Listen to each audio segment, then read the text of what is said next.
In today's video, I'm going to show how to resolve this PC can't run Windows 11 error while installing Windows 11 on VMware Workstation.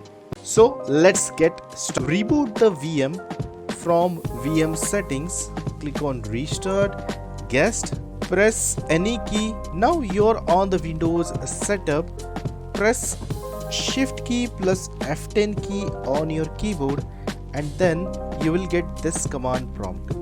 In the command prompt, type regedit, hit enter, then you will see HKey local machine expanded, system expanded, setup expanded.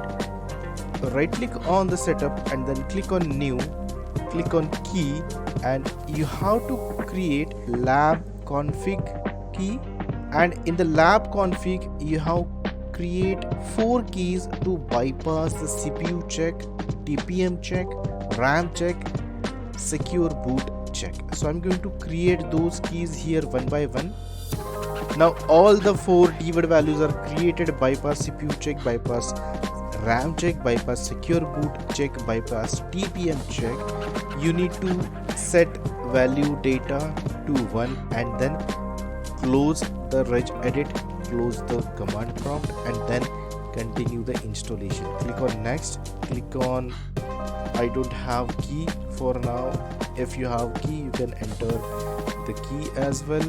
Select the operating system version, click on next. Now you can see the license terms and agreements page. That means your TPM check, RAM check and secure boot check is bypassed and you can install Windows 11 operating system in VMware Workstation. So that's it for this video. If you like this video, please hit the like button, hit the subscribe and press the bell icon to enable notifications for future videos. Thanks and bye bye.